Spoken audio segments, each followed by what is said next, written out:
get everyone's attention?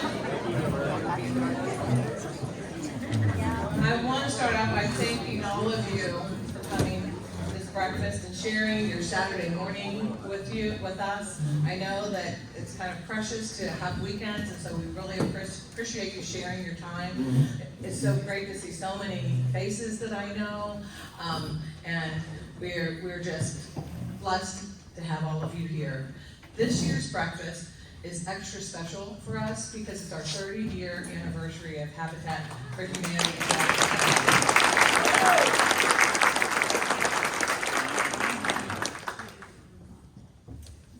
We would like to thank the people who made this breakfast possible. We had a committee put this together. If you were part of the committee, if you could stand up. And we especially want to point out Heather Combs and Marilyn Corey, who were the chairs for this. And it was no easy feat making sure this all came together. And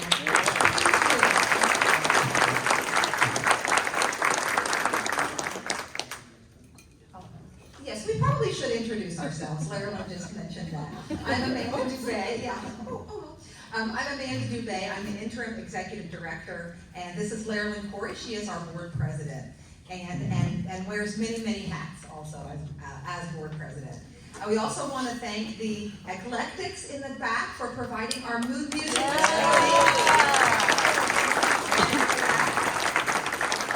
And we can thank Cars of Kentucky for this breakfast, for really most of what you're seeing here. Our sponsors, Cars of Kentucky, helped provide for us. So we want to thank them for that. And then Combs, Parsons, Collins also came in with Heather and provided our printing and many of the other. We love the centerpieces, and she so graciously she just actually had those already, which amazed us all. So we thank them for that, for sharing that with us. Yeah. I'm honored to introduce a very special long-term supporter, Peggy Patrick. Peggy was the support behind one of our most treasured volunteers, Guy Patrick. And I'm sure a lot of you in this room know Guy and have crossed paths with him. Along with Guy and Charlene Stone helped to bring awareness and growth to our affiliate. And we are happy to have Charlene with us today. They're our dynamic duo. Peggy is going to talk a little bit about Guy and the beginning of Habitat and say a devotional prayer.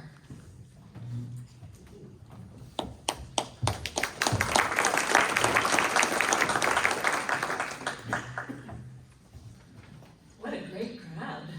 Wow. Well, happy anniversary, Habitat. I would say that 30 mostly very successful years is quite an accomplishment, because there are a lot of affiliates. This feels like it's way too close to me. Can I move it a little bit?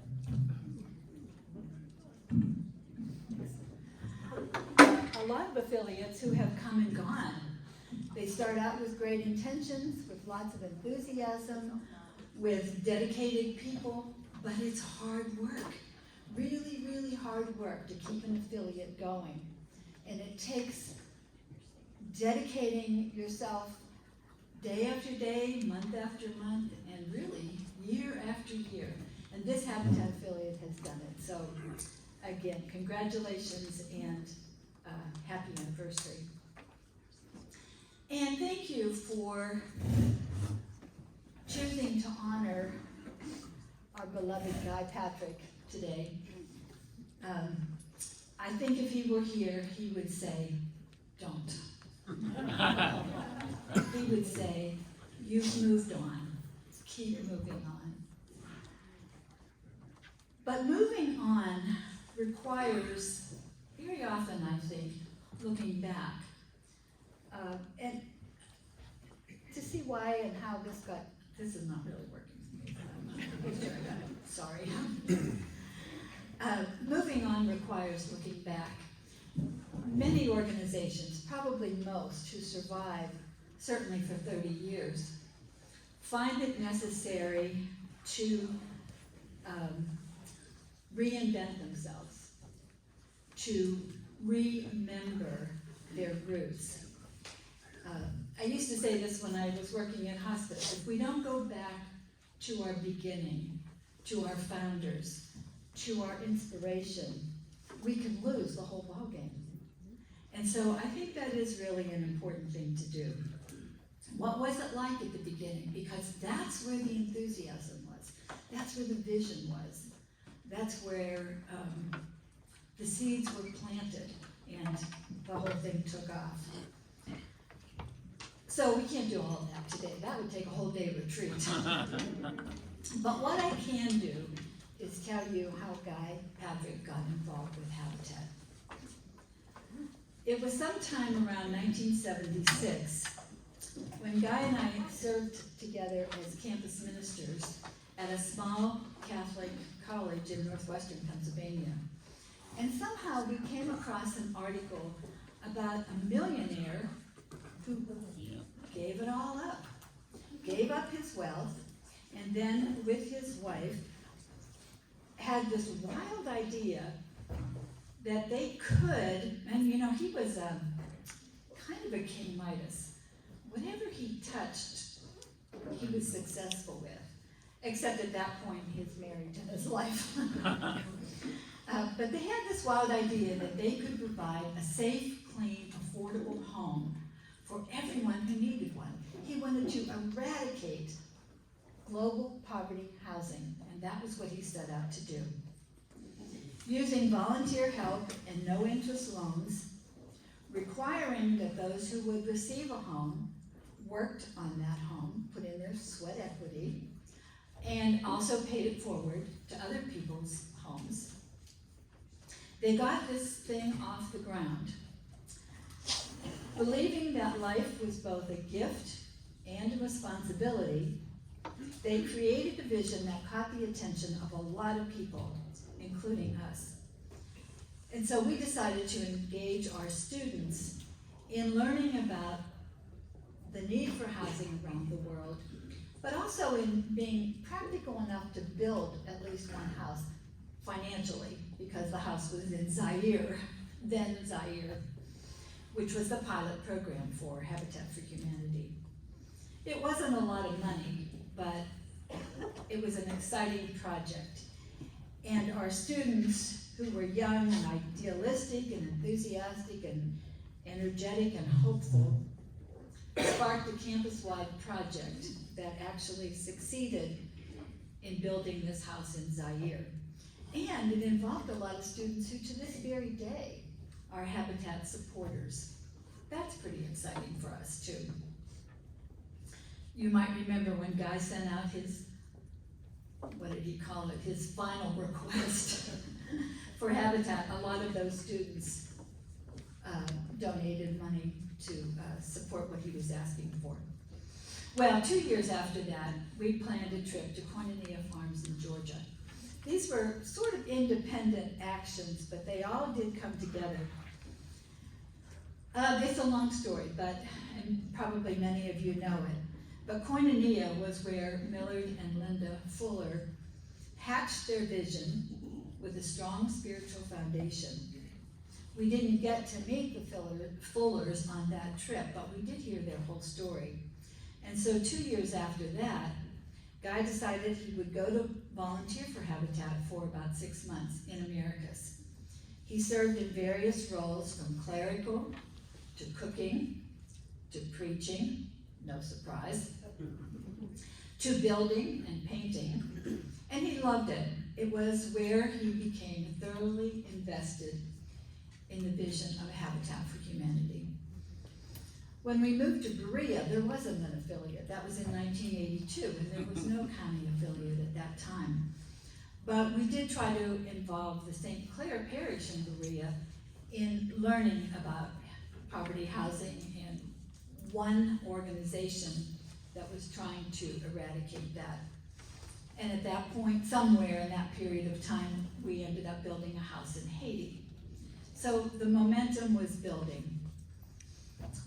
Fast forward a few years, and Guy was invited to join the newly formed Madison County affiliate board. It's important to note, and we were just talking about this a few minutes ago, creating the affiliate was not Guy's idea. He joined the board and he was excited to do it, but it was not his idea. So when we talk about the founder, that part wasn't his idea. I think, if I remember correctly, he found lots of reasons why this might not work. And I think those of you who were on the board would probably remember that.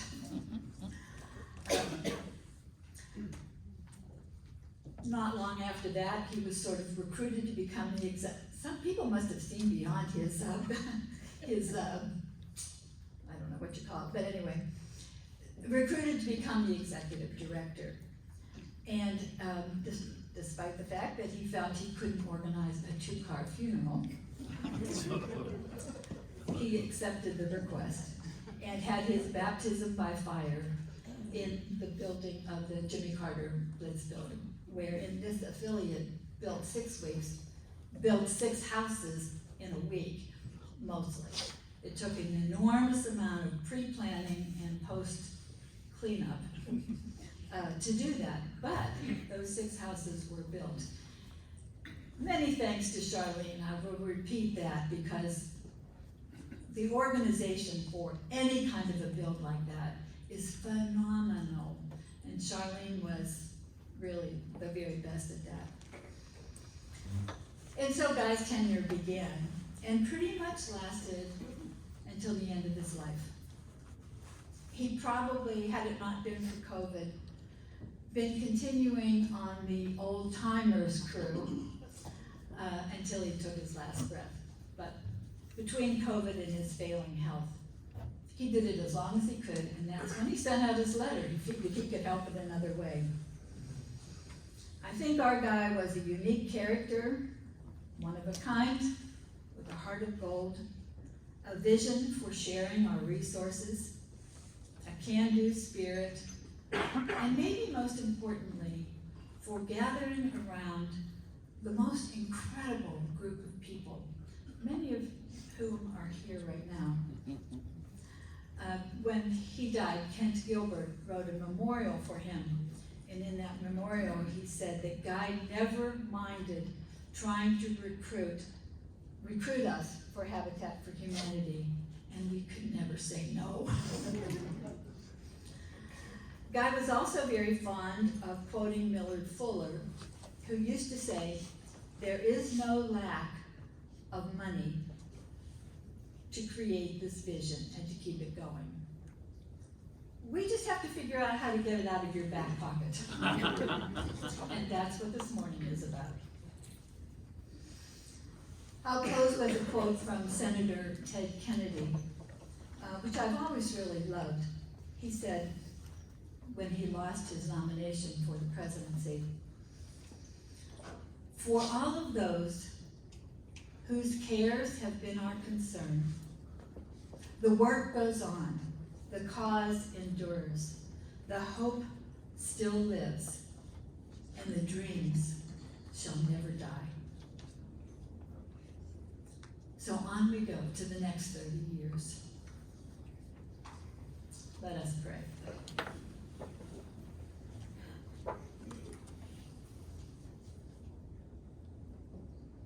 Gracious and loving God, as we gather today to celebrate these 30 years, we remember all those whose vision led the way, whose hard work and hours of organizing and volunteering and preparing meals and hammering nails and pulling electric wiring and painting and siding and all the hundreds of things that go into building a house. And we remember and pray for each family who received a house and went on to create a home. We pray that that blessing will go on for generations for them. As we begin the next 30 years, help us to be generous and wise in our revisioning. Open to your will for this organization.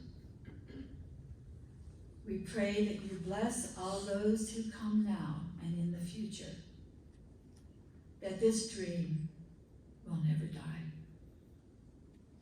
And in your name we pray. And the people said, Amen. Oh yeah.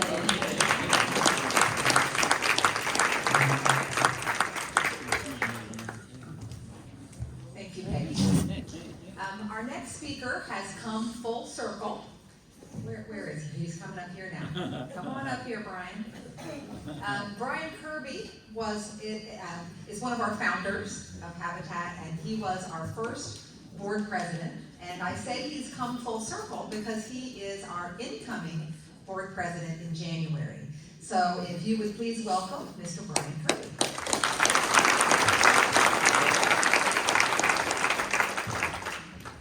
And it's great to see this bunch here. We have a lot of old friends out there, and got some new friends too. So I'm going to give you a little drift back to the past here. Just kind of let you know how we all came about here. It's a very diverse group. Those of you that were around says that'd be a very good statement. It was quite a crew. There was a Maria crew, there was a Richmond crew, and there was just some conflicts. Couldn't quite work them out, so we contacted Kentucky Habitat, and they sent us a couple of angels down, Wild Hannah being one of them. Got us good and organized, and we had our first meeting. Finally got all the things together, and then we actively started meeting at White Oak Pond Christian Church, our home church, and just started all the many thousands of pieces that had to be put together to start building homes and start dealing with poverty housing in Madison County. Our first fundraiser was a walk from Richmond to Paytontown. The reason we went to Paytontown is one of our board members, Reverend God Morris, was a chaplain at Berea College and also a minister at Paytontown Baptist Church. And so if someday I want you to drive from Richmond to Paytontown and tell me how that walk would go for you. We didn't get anybody killed, but it was just pretty darn close. We raised a few dollars. One of the most remarkable fundraising efforts, and I hope I've got this name right, it was John Congleton, I think. There was a men's group that they had coffee, and of course they solved all the world's problems while they're drinking said coffee. John hit them up for $20 every single week. And that was the most steady stream of income we had in a really long time. But we finally got to the point where we were ready to start our first build. The city of Richmond generously gave us a lot. It's directly behind the YMCA. We are collecting money as hard as we can. We still don't have enough to build this home. We have the family, a great family. We had the wherewithal, we had it all figured out, just didn't have the money. Now here's God Patrick's story again. He jumps up and says, we'll just build it on faith. I was ready to kill him. No, but we did, and it was successful. And from that point on, we started then, you've heard about the 1997, the Jimmy Carter build, a remarkable accomplishment with President and Mrs. Carter coming down to see us. Just fantastic. Later on, the Ferris Foundation gave us funds to develop a neighborhood just south of Berea on Scaffold King Road called Hope Estates, 22 homes. I invite you to go there sometime. Again, Scaffold King Road. It's just beautiful. Just a gorgeous neighborhood, all Habitat families.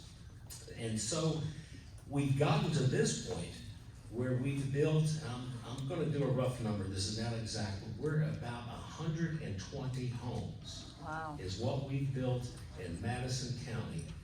We absorbed Clark County's Habitat because they're having some issues there, so we'll count theirs as well. I don't mind, I'll count theirs.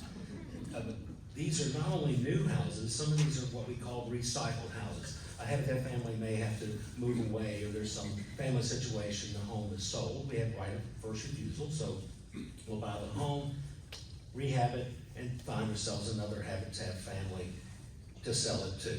So it works out beautifully. Our efforts were not in vain. We are in, like I said, home estates, we're in neighborhoods, we're in rural areas, we're in urban areas.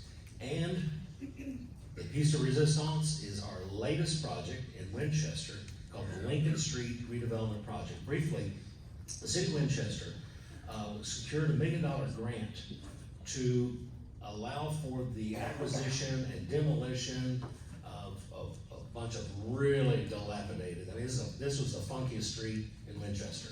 A lot of dilapidated homes, relocated the renters that were living there, co-joined all of these lots, then the city dipped in their pocket to the tune of about $900,000, putting in brand new water, sewer, underground electric, which is kind of unheard of, and brand new roads, sidewalks, and all that. Beautiful. We're building house number 5 right now. It's a 2-story house. I'd love for you all to go to Lincoln Street sometime and take a look at it. So that's our latest effort for us. So that's kind of where we are. Now, how did we get all this done? I'm gonna have to give some shouts out, and I wanna remember everyone that I can, but we don't have time. The shout out goes to Guy, of course, to Charlene, to Amos, Harold Hall, Larry, where are you around here someplace? Terry Mangus, did Terry make it today? Guess not. Dave Wolverton, and one of my favorites, Roland Thomas. We would have starved to death. We'd have just fallen right down there on the spot. Roland had to make sure that we were getting a good meal while we're there, and just done with a smile. He was a wonderful, big man with a big, big heart. Love Roland. Our board, and I want to name these names. I want you to know these names for our first board of directors, those who stood up and said they wanted to come and make a difference. Pam Bisping, Whitney Dunlap III, the late Lenore Franklin, Barbara Grice, Harold Hall, Carolyn Henderson, Joe Kaiser, old friend, Barry Metcalf, Lee Morris, Guy Patrick, Rusty Reckenbach, Reverend Rusty Reckenbach, Chuck Reeves, the late Bill Stolte, Florence Tandy, who took over the presidency after my term and was there for the Jimmy Carter build, Carl Warming, and Brenda Wiley. Good people, very good people. But to the very most, what I call the super volunteer, if you believe in angels, I think God was an angel, I really do. He's a scruffy looking angel sometimes. He was an angel. So we've got one presentation here for you about God. Thank you.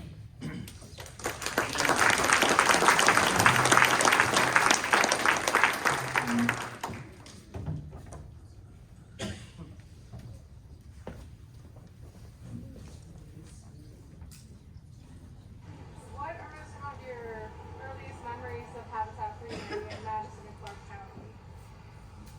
Mine go back to when it was only Madison County.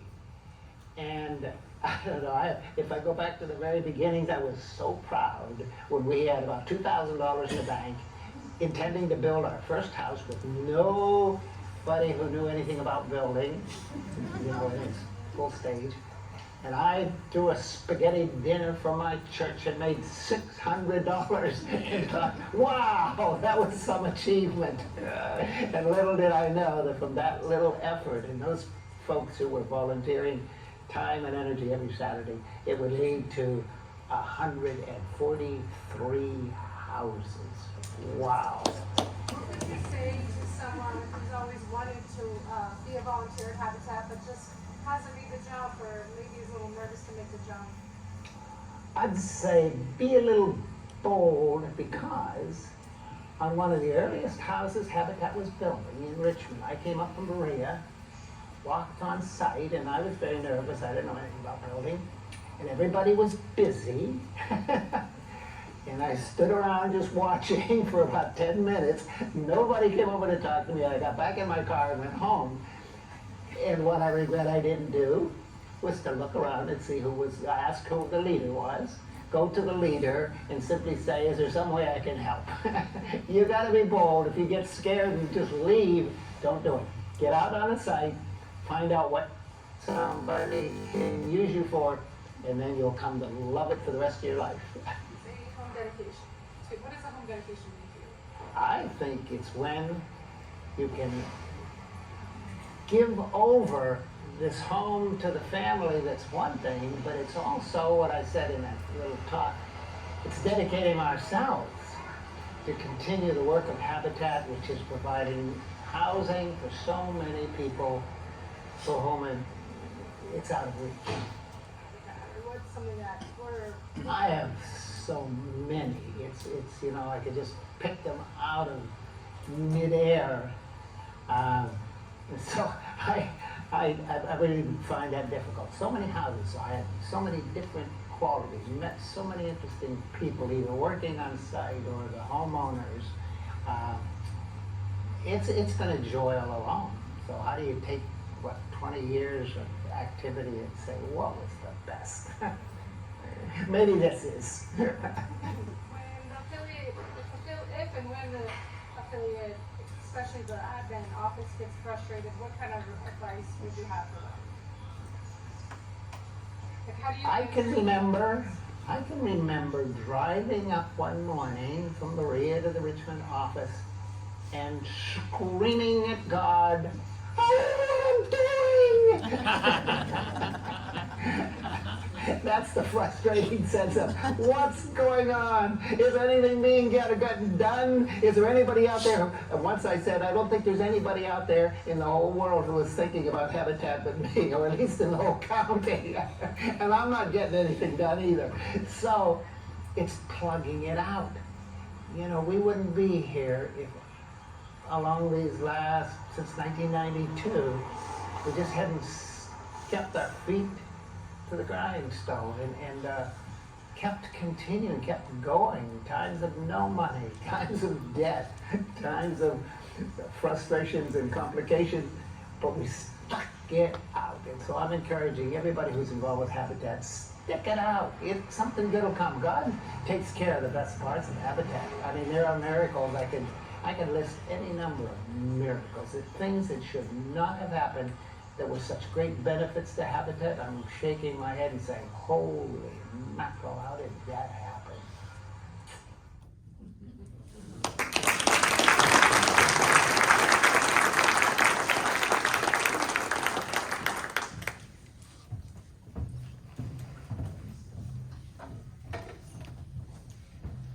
I'm glad that we could share part of Guy with you today. As you can see from that video clip, he had energy and was so inspirational. I do want to go back, as Brian was talking about the founders. We're so grateful to our founders and our original board. This group recognized the need for affordable housing in Madison County. This group had a vision. This group took a chance on a shoestring budget. I'd like to recognize our founders, and will you please stand up? Not all of them are here, but I still would like to recognize them. Whitley Dunlap, Harold Hall, Joe Kaiser, Rusty Reckenbach, Florence Tandy, Brian Kirby, and Brenda Wiley.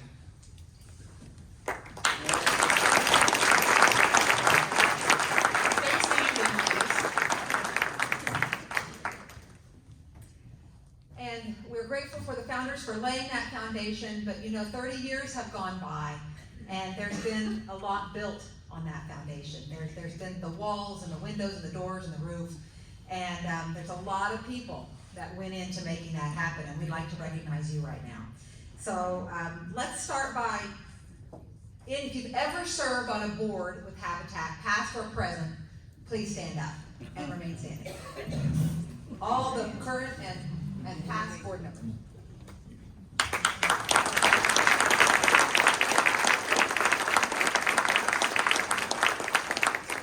Stay standing, please. Our affiliate could not have continued to grow without volunteers. I'd like to ask our volunteers, people who have volunteered for Habitat for Humanity in any capacity, whether that's wielding an ink pen and signing a document or hammering. So all our people who have volunteered for Habitat, please stand up.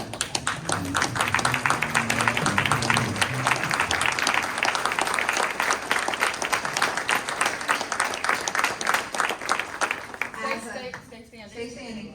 As the former fund development coordinator, one of my favorite Walt Disney quotes was, "It takes a lot of money to make these dreams come true." And we've had many people throughout the years who have been making a lot of dreams come true. So if you have ever given to Habitat financially or through your gifts in kind, please stand up.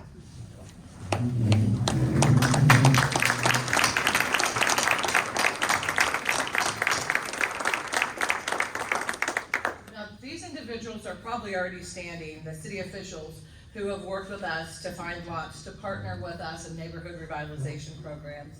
If you're not standing up yet, I'd like any city officials to stand up, please. Probably already. And these folks are probably already standing up too, but if you're one of our community partners with a church, a business, or a community organization, we have some wonderful organizations that work with us, and you can stand up. Again, you're probably already standing up. Staff members, past or present, if you could stand up also. Let's give them a round of applause.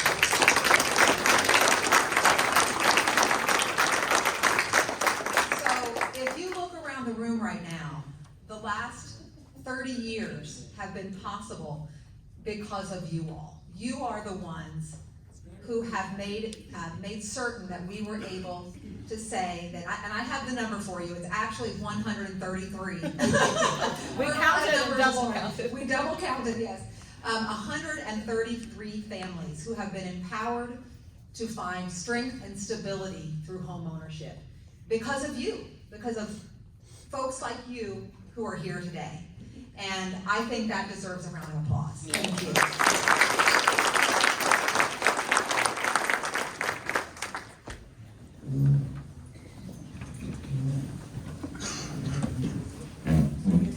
It's just so touching to see everyone stand up and don't realize just, we've only done a little bit. We put all the little bits together and we built a home. Our next speaker that I'm pleased to introduce is Mary Shear. Since joining the staff as Executive Director of Kentucky Habitat, she is the Executive Director of Kentucky Habitat. She joined the affiliate in 2004. She's worked to assist and support a network of 33 Habitat affiliates in 48 counties. So she's very busy, and I'm so thrilled that she was able to join us. Mary helps our affiliates with resource development, advocacy, educational learning, technical assistance, as well as disaster preparedness and long-term recovery, which, as you all know, Mary's been very, very busy doing that lately. In 2013, Mary was awarded by the Kentucky Housing Authority Dorothy J. Williams Lifetime Achievement Award for her devoted service in helping make the dream of affordable housing a reality in our Commonwealth of Kentucky. So with no further ado, I'd like to introduce and give Mary Shear a round of applause.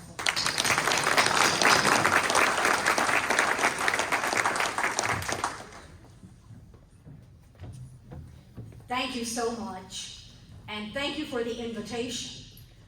I was with the affiliate over in Winchester this past summer for a breakfast such as this at a church in downtown Winchester, and we had a great time. It was great to meet everyone and see and witness the support firsthand that this affiliate has.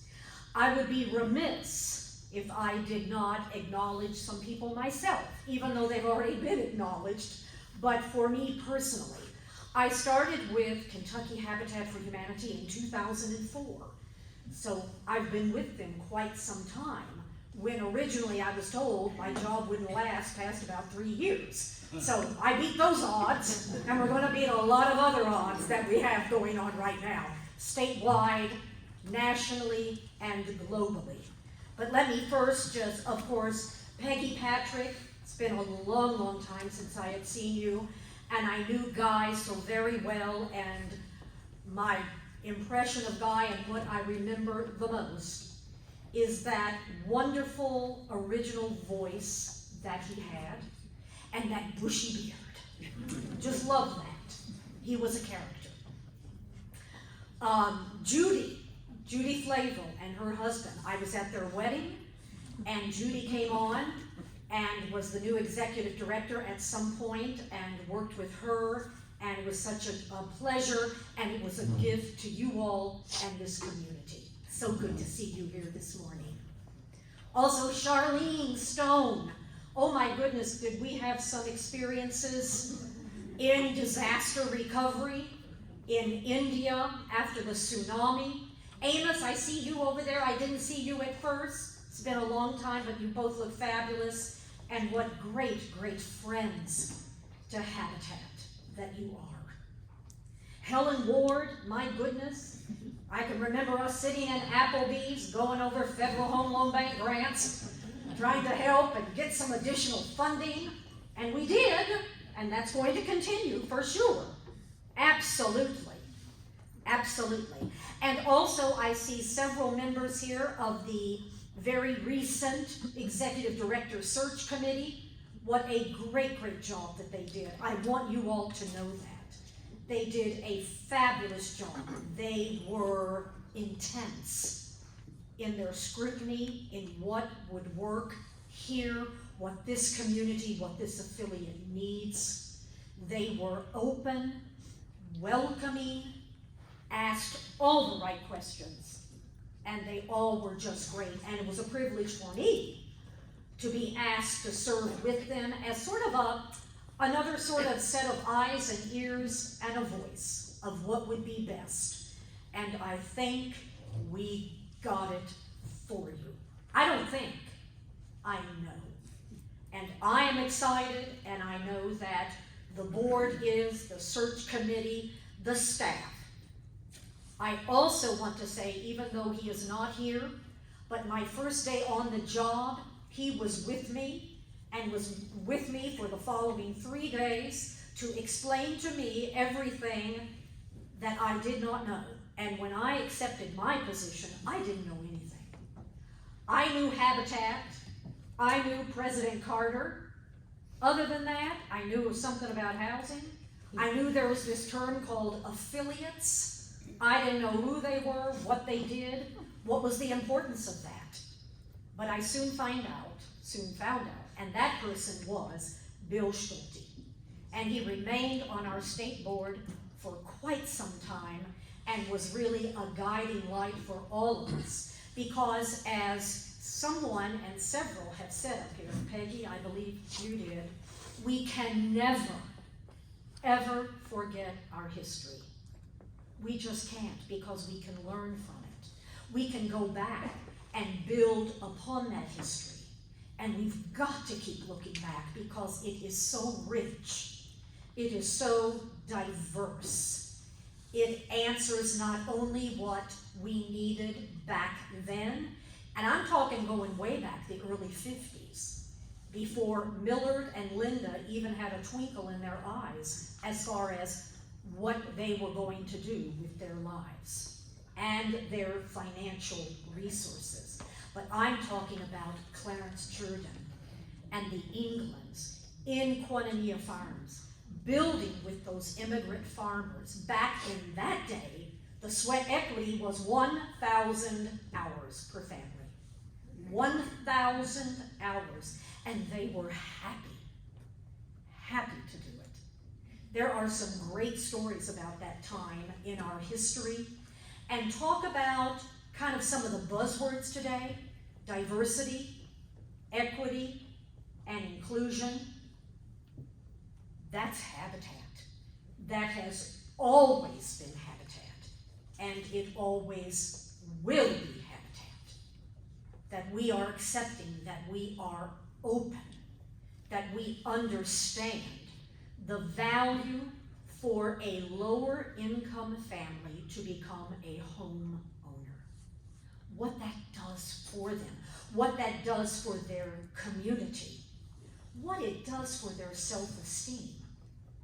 There are so many stories that all of us who have been involved in Habitat over the years can tell, as far as the changes that it has made in families' lives, in children's lives. One very poignant story that I always remember: an executive director that I know who was mostly caught up in the office with administrative work, would take one day, one afternoon, and go out on a work site of a home that was in progress. And his work crew or volunteers would leave a little white piece of paper, like a little note, hammered into the house frame of some things that needed to be done that he could do himself. To feel that connection again of why are we doing this? And I won't lie to you, sometimes we lose that. My goodness, it is so difficult. It's so hard. It is so where you get beat down and you know it's the right thing, but sometimes it's very difficult to convince others that what we're doing is the right thing. It's not a gift. It's not being judgmental. Everyone, Habitat's vision, a world where everyone has a decent place to live. But he would see that little paper and then he'd start on his little tasks. Get him connected, back to the dirt, back to the lumber, to that family. And there was a group of little boys playing around a dirt pile in the front yard. They had some planes and they were pretending that that dirt pile was a mountain, this, that, and the other. You can see how this is going. And that little boy stopped and the ED noticed that he had no teeth in the front of his mouth. And he thought, well, you know, it's that time. Kind of losing them maybe, getting in some new ones.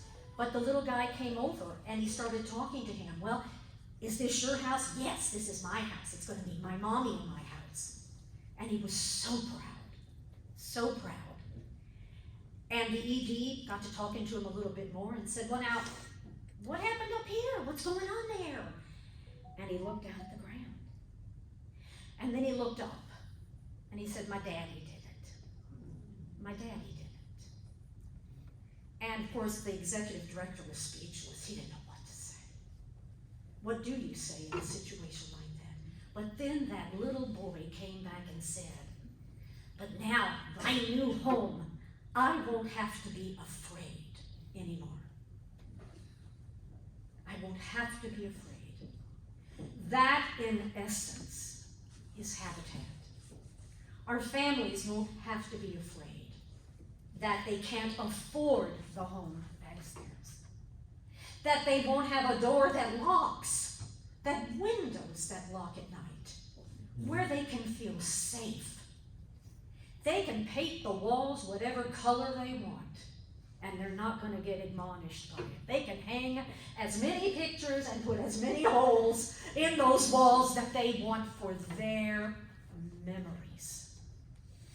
Their memories, their life, their future, and the future of their children, their families, their community.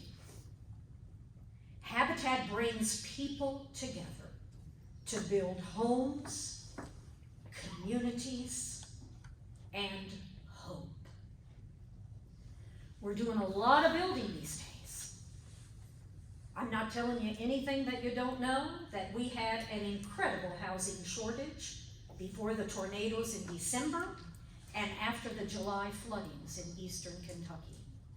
We had close to 78,000 affordable housing units that we were short. People are living in old units where some of them are in an old mobile home, an apartment that is not energy efficient, that doesn't have windows that fit, that they have to constantly be moving because maybe they can pay that utility bill, maybe they cannot. I've had people call me, what do I do? What do I do? My utility bill is over $400 this month. I don't have it. It is many, many times a question for a Habitat family. Do I pay the heat or do I buy food for my family? Well, I don't know about you, but I think I know what I would do. I would buy food for my family and worry about the utilities next week, the next day, the next month. But we've got to stop that. We've got to stop Kentuckians living on a roller coaster. Habitat can do that. We can, but it takes resources. It takes people resources. And the reason we can do what we do is because of you. All of you who stood up earlier that have had a connection with this particular affiliate, but more than that, you have a connection whether you know it or not. From the 1950s in Georgia at Quinanilla Farms, in building for those first families. And that's a miracle because it should not have happened. Because I will tell you, they will build during the day, go home at night. Those volunteers and the Englands and Clarence Jordan and his wife and some of those early volunteers would come back the next morning. It would all have been destroyed, burnt down. That's not right. But what did Habitat do? We got back in there and we started again. And we built it again. Oh, there are so many stories about the history of Habitat. And those stories would make you so incredibly proud to be here today sitting at these tables. When the tornadoes hit Western Kentucky, several of our affiliates took a hit. Families that they had served, their homes were flattened. But the Habitat program, and this is a success story within the trauma, the sadness, the loss of life, the loss of entire communities. This is a success that the Habitat families that were affected, they were paid up on their mortgage, on their homeowner's insurance, on their property taxes. That is a staple of our program. That is how families partner. They put in that sweat equity, but they make their payments on a timely schedule, so that when something like that happens, and our little single lady living in Casey, Kentucky, in Fulton County, she didn't know what to do. She called her insurance company. You're up to date, we'll be out tomorrow. They came out the next day, she had a check in her hand in 3 days because she was paid up. And what did she do? She called the affiliate and she said, please, build my home back here. She gave over that check. The same in Dawson Springs. If you don't know Dawson Springs, Hopkins County, that little town completely flattened. Completely flattened. I was there just about 2 weeks ago with the governor, and I took a picture to me that said it all. Out in what you would have thought was a field, 2 concrete steps leading to nowhere of where a house used to be. But it's just those 2 steps. But the homeowner there, married, raised her children in her Habitat home. Her husband passed away in that home. And she got out, but she came back the next day. Her home was not there. It wasn't there. But a success. She was paid up. She knew how important it was to make that monthly payment, to keep up that homeowner's insurance. She called her insurance company. They came out the next day. In less than a week, she had a settlement check. She called Heath Duncan, our ED there at Penny Raw Habitat, and said, Heath, build back my home. He said, you got it. You got it. And also the mayor of Dawson Springs, one day, he was there. Heath was there. He looked at Heath and said, you're going to build back our town, aren't you? Habitat is going to build back our town, aren't you? And of course, Heath kind of laughs and says, well, what was I supposed to say? No. He said, yes. And they are. They are building it back. They are building it back. And the interesting thing in Dawson, most of the individuals, the families that lost their home, and a home, as you know, comes in many different ways, were renters. So not only are we building that community back, but we are converting renters into homeowners, building their equity. This is the one, and I believe you're the homeowner here today. This is an incredible way that you are building equity for yourselves, for your family, for the future. God bless you. Congratulations. That's how I'm doing it as well. It's incredible. And this is only the beginning. Only the beginning. You are here today because you have caught the vision and you want to build the hope. And there's lots of hope coming your way with a new executive director who I think you are going to love, and she's going to do a great, great job. Already we've got some great staff and volunteers here working. Casey, we've got Trent. Of course, kudos to Amanda Dubé for stepping up when things got really, really tough. To say, yes, I will help. But you know what? That's what we do. That's just something inside us. Regardless of how you think, how you worship, if we have the ability to do it, then by gum, we need to do it.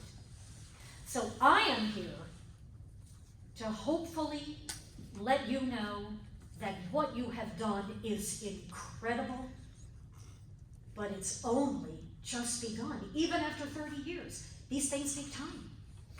And we're all growing. We see a vision of what we want our communities to be, and they're already great, but can they be better? Yes. And what can each of you do to help make that possible?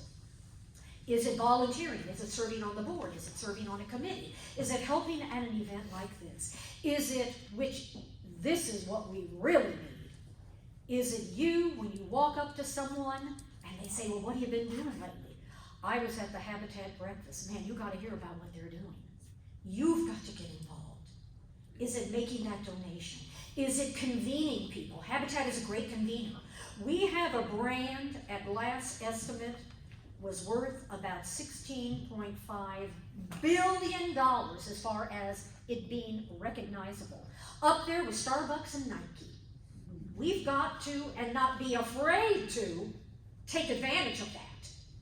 There is money to be had in that, and I'm not ashamed to say that.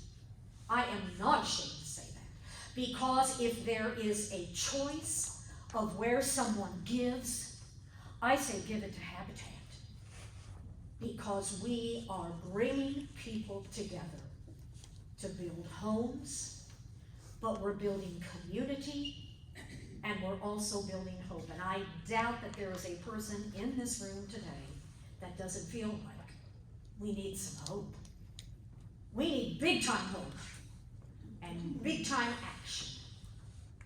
And I hope you will join the affiliate, all of our affiliates across Kentucky, all of those that are working to make our communities a better place to live, to work, to be educated, to thrive, and bottom line, to be happy, safe, and healthy.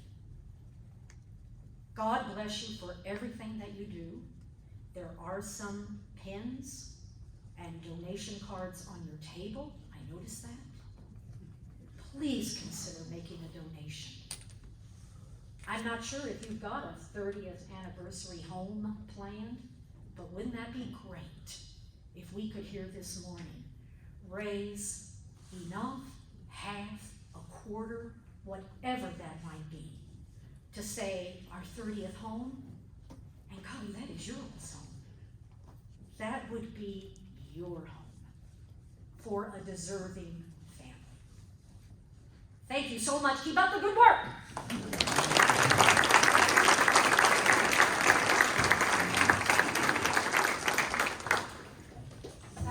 I realized when I looked over at Heather and Mary was telling the story about the young man whose father had hit him. I looked over and tearing up because she's just a very kind-hearted and wonderful soul. And I'm here. I'm part of Habitat actually because of Heather Reynolds. My daughter planned formal dances throughout her high school years, and they were called Heart for Habitat dances. And each year, Heather would come and speak to the students about Habitat and where she was in her Habitat journey. I think she was at the beginning of the journey the first year, and so I kept hearing her stories all throughout. And it's what really drew me to Habitat. But I realized when I looked over at Heather tearing up that we forgot to give you, as part of your goodie pack or something, some tissues, because Heather's story is very moving. And I'm just gonna let her speak because she can say it better than me. Heather West.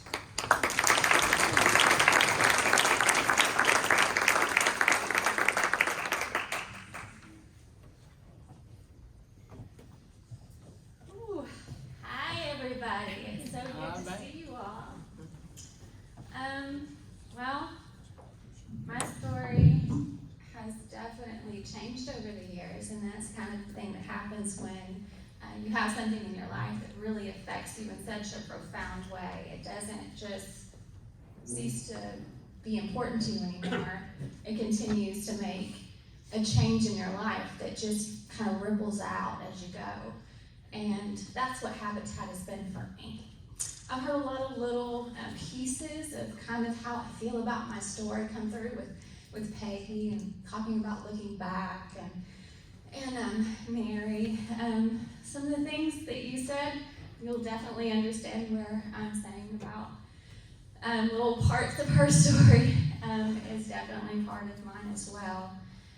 When I first started out my Habitat journey, I remember the first person that came to me and said, have you ever thought about getting a Habitat house?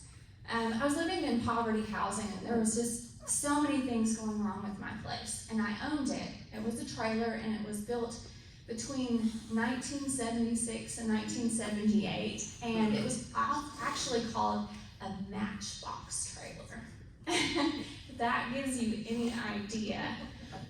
When I bought it, when we were buying it, I was thinking, we're gonna flip this place, we're gonna get us a nice house, it's gonna be awesome. But we didn't expect there would be so many things wrong underneath the surface. And we definitely didn't expect that I would get really sick. And I went 2 years without being able to work. And things just kept piling up and piling up and piling up. We had, I think at one point, we got to where we had 13 leaks at one time.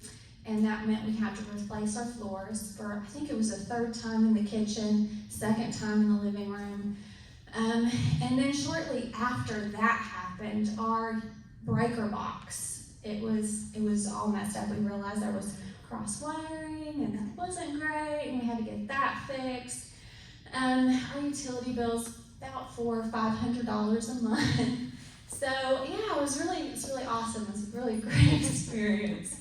It was very stressful. I had 4 kids, and having the life that I had before being a mom, I thought about the kind of parent I wanted to be. And it wasn't anything like the ones I had. I wanted to provide a safe place for my children. I wanted them to feel loved and cared about, and I wanted them to know that they matter in this world. In this world, they're not invisible. They're not nobody. They're strong. They're independent, and that they can be whatever they want to be. But it was hard to do that as the world was tumbling around us. I remember when I was 31, I remember just taking a bath, and I just bawled my eyes out because I thought, I never seen this to be the way my life would be. I thought after I got out of that house that I grew up in, that my kids, they'd have what they needed. I'd have a roof over our head. We would be living not so much the glamorous life, but we would be normal, you know? We'd have food on the table. We'd have clothes. We'd have everything we need. We'd be cozied up, nice and warm on the couch, watching something in the middle of winter. Winter wouldn't be a time where we were worried about freezing. And I just didn't want that for my kids. And now I was to the point where I was looking at my dreams, my aspirations, and I was thinking, why? Why can't I provide these things? Because I do everything I possibly can. I'm a good person. I love people. I'm giving. I'm caring. Why? Why? Why does this happen? And the thing about growing up the way that I did, I learned really early on that you don't ask for help, because either one, people will help you and they will have expectations for you, or they'll help you and you've got to do them a favor afterwards, and it's usually not a good one. Or people will deny you and they'll look at you like you're garbage and they'll walk away. And that's what I got early on. So no thank you. When somebody asked me, why do you think about Habitat? I was like, I'm not having somebody give me a home. No, I've worked hard for everything I have. It may not be much, but I have worked hard for it. And then I got to a point where I was like, oh man, I really can't do this. And my friend asked me again, I hadn't even really thought about it. They don't just give you a home. They don't do that. Like, you actually have to work for your home. You work for it. You help build those walls. And not only are you helping build your own house, but you're helping other people get the very same thing. You're helping other people build homes. So I was like, wow, this is actually something I can be proud of. I can hold my head up high. So I researched it. I didn't make enough money because you have to actually be able to afford to pay for a mortgage so that they can keep the ball rolling and help other people. So I worked even harder. I moved up in my job, and I was so excited. I looked at my numbers and I was like, yes, I got this. I put in my application. I was so excited. So fast forward a little bit, I got accepted, went through the process, was excited about it. And then after we got accepted, it was in November. It was like, I can't remember what year. I'm really bad at this. I think it was 2012. So 10 years ago, we got accepted. And then just about 5 months later, it was in February, my math is probably wrong right now, our trailer burned down and we lost our home.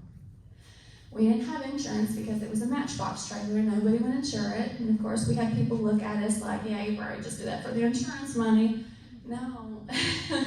No, no, there's so many stereotypes out there that we have to fight. No, that's not what happened. But yeah, we lost pretty much everything in that fire. Luckily, the day before, my kids were home from school because the weather was bad. The next day, my kids had to go to school, and I was at work, and my husband at the time, the kid's father, he had went, I think, to go pay our taxes for the trailer, which is pretty ironic. But yeah, he went to go pay the taxes. He came home, and he could barely get to the back, so we lived at the very end of the trailer park, and there was these fire trucks, and where the kids' bedrooms were, there was just this gaping hole. And it was so bad that my daughter's television was one of those great big huge box TVs. It was melted all the way down, you couldn't even see it, you didn't even know where it was. And my boys had a bunk bed, and it was metal, and it melted down into itself. So I thought, oh my God, the worst part was my kids' rooms. I could have lost my children. I could have lost my kids.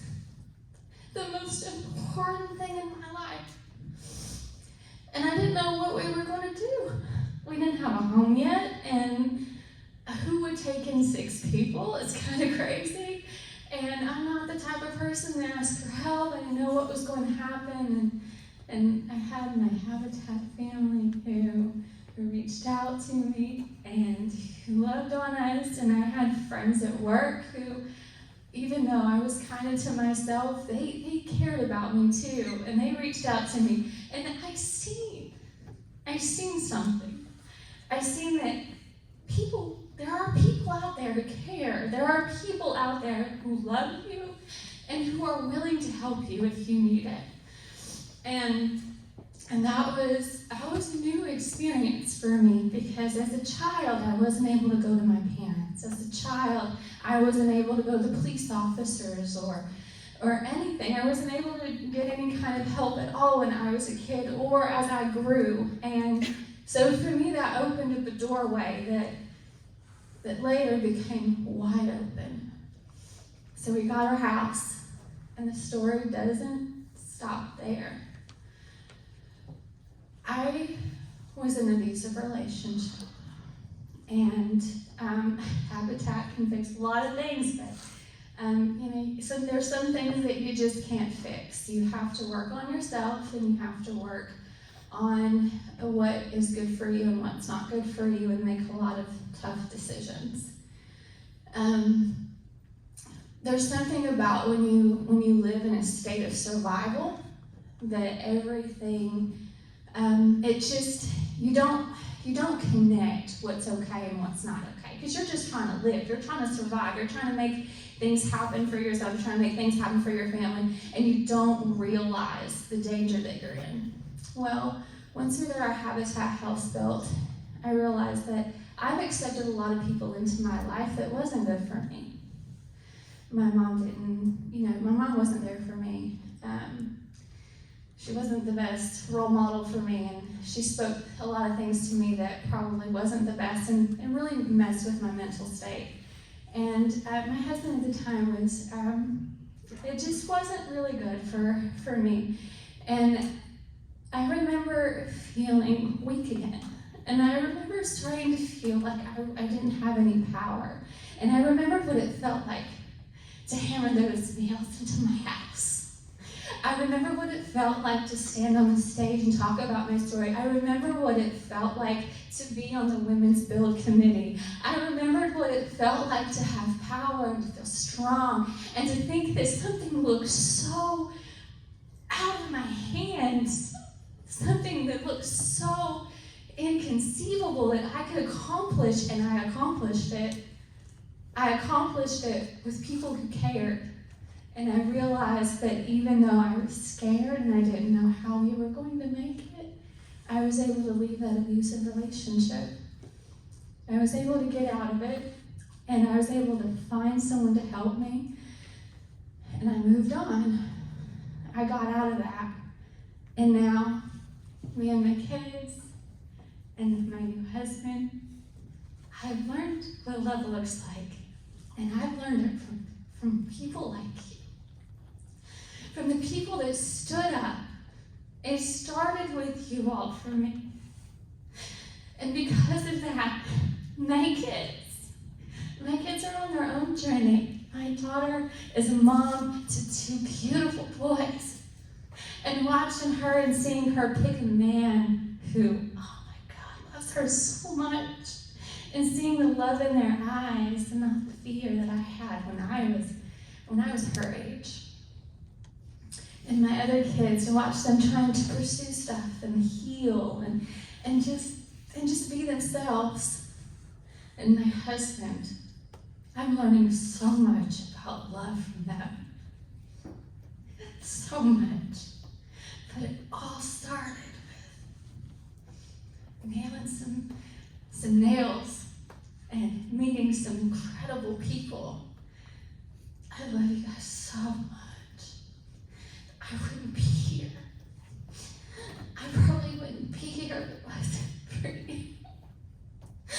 You have no idea the effect that you have on people when you show some compassion and love instead of just thinking people might deserve it. Oh, they just didn't work hard enough. It's really a problem right now in this world. We like to just judge because it's easier for us instead of allowing ourselves to feel other people's pain. But yeah. Anyways, that's my story. Thank you guys for listening.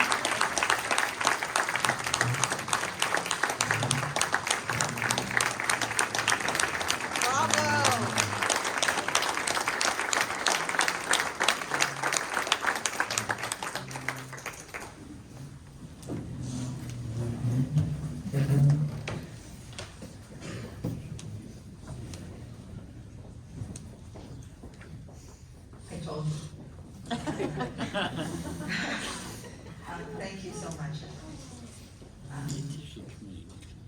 Amanda Goforth could not be with us today.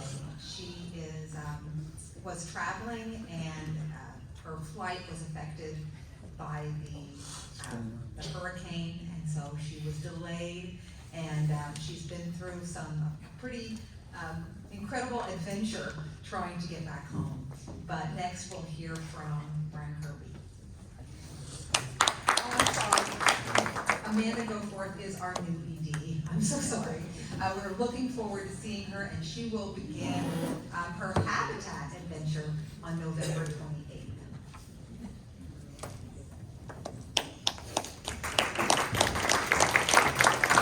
Okay, where do we go from here? This is our look ahead. All right, we've got lots. We have lots in Winchester, Clark County. We have lots in Richmond, Madison County. Thank you, Mayor. 3 lots from the city of Richmond. We're going to start up a Love Your Neighborhood program, which is a repair program, which is very cool. It's a lot more of us can get involved as volunteers. It'll be light repairs, it's going to be cleanup, it's going to be a lot of different things where we can get into neighborhoods and really make a significant difference in a very short time. So we're really working on that, and of course, you've already heard about our new executive director, Amanda Goforth. We're very much looking forward to working with her and getting this show on the road. But 2023 is going to be big, and we need you. So, this is called the ask. You know, you've been to churches before, you know what the ask is. Don't pretend you don't. We've got to ask ourselves some questions. How in the world are we going to deal with the affordability issue, with struggling renter households, with materials costs going up and rent costs going up and utility costs going up, everything's going up. How are we going to deal with that? How are we going to improve their lives by having homes where it's not only a matter of safety, it's a matter of health. The kids' educational attainment moves up. It's been proven time and time again. How are we going to do that? How are we going to raise up our neighbors, our friends, our brothers and sisters? How are we going to do this? Here's a quote. Our willing blindness to the truth is the greatest enemy of change. Blindness to the truth is the greatest enemy of change. We're going to change it. We're not going to be blind. We can change it. How do we change it? This is how you show your love. This is how you show your faith. This is how you get out there, help your neighbor like an old barn raising, like they did generations before. This is how it's done. So, down to specifics. Back of your program, a QR code. I wish Coach Hamilton was still here because the YMCA dinner, he said, take your phones out right now. Scan this code. He said, take my number down. Well, bless his heart.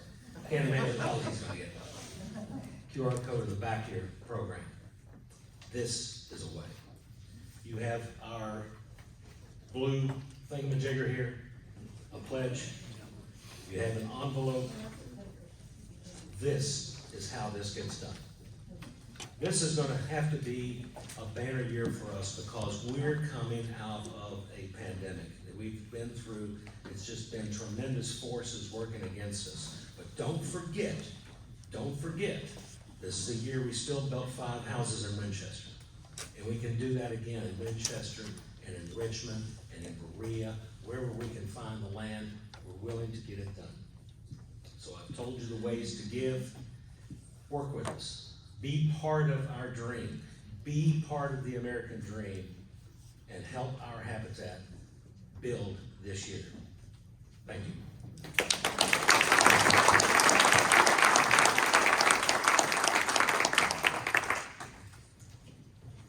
Thank you all very much for coming. We want to send some of you home with a little surprise. So if you turn over your mats, by the way, these lovely drawings, are they beautiful? Yes. These were made, Connie Kerr Herbie, laid back there kind. She went to several schools and read to school children. And I think we have an artist among us. Is one of the young ladies here? Wave there. Put together these beautiful placemats for us. But if you turn one over, one at each table will have a little heart on it. Or a big heart. Yours has a huge heart. So when you turn that over, if you have the one with the heart, you come up front here when we're done, and we'll have a door prize for you. So, thank you so much. We also have a wonderful way we're going to end this morning. And this wasn't on the program because I never really asked her to do this, but I thought, this is my last event at Habitat, so I'm just gonna ask. And I asked Mary Shearer, who is, in her former life, was an opera singer, if she would end our event with a song. And she is going to sing How Great Thou Art. Aww. Come on up.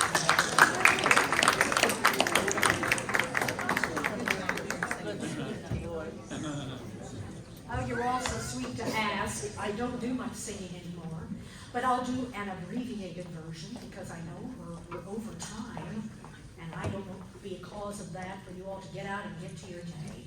But if you want to join me, that would be fabulous as well. But my mother's favorite hymn. And then sings my soul, my Savior God, to thee. How great thou art! How great thou art! Then sings my soul, my Savior God, to thee. How great thou art! How great thou art!